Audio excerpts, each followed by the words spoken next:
A horrifying crisis that branded Flint as the nation's poster child for government gone wrong. It's one of the worst public health failures in recent history.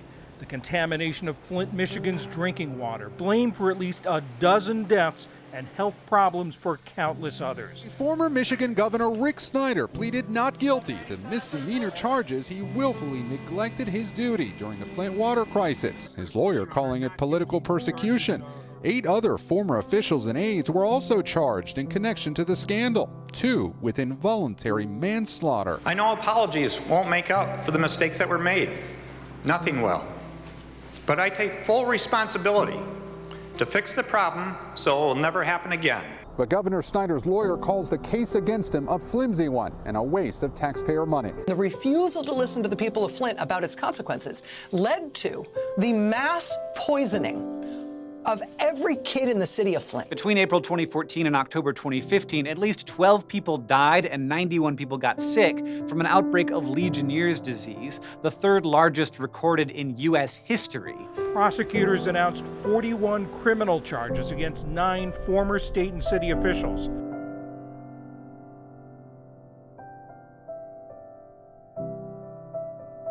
These results are concerning. On September 24, 2015, Dr. Mona Hanna-Attisha revealed that in the 17 months since the switch to Flint River water, the number of children with high levels of lead in their blood had doubled, and in some neighborhoods tripled. In addition to disease-causing bacteria and even carcinogens, Flint's drinking water was loaded with lead. We know that it damaged hundreds of millions of dollars of infrastructure, caused deadly bacterial outbreaks that killed at least 12 people, and exposed thousands of children to high levels of lead in their drinking water. When researchers from Virginia Tech sampled water from the same pipes at low, medium, and high flow rates, they found levels ranging from 220 parts per billion to a whopping 13,200 parts per billion. And to be totally clear about how intense this is, a substance with more than 5,000 parts per billion of lead is considered hazardous waste by the EPA. 1 glass of that water was ingested that could hospitalize a child. And the federal threshold for action is about 1,000 times lower.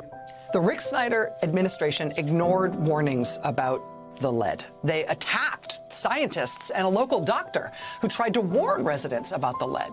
The DEQ spokesman, Department of Environmental Quality, called me an unfortunate researcher, that I was causing near hysteria. The governor's office spokesperson said that I was splicing and dicing numbers. Through no fault of their own, they were poisoned by their state's government screwing something up. I'm more upset and hurt than anger. It's hurting because these are the people who we trust every day. These are the people who said that this was okay. It seems like we have been forgotten, and nobody's sitting in jail. We're coming up on 7 years of being in a prison where we can't even be safe in our own homes. And then of course under COVID, we've all been locked indoors and we're stuck using this water. How did you let the cries of a whole entire city go unnoticed? Why did common sense and human nature not kick in to say something was wrong?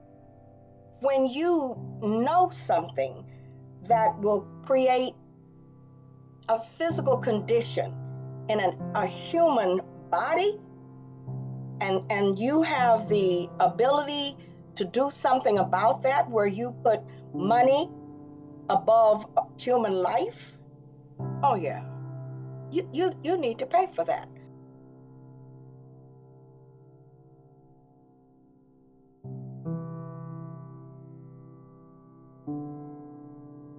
I realized that every number in my research was actually a kid, a child I'd cared for. And it was those kids who got me out of bed and said, fight back.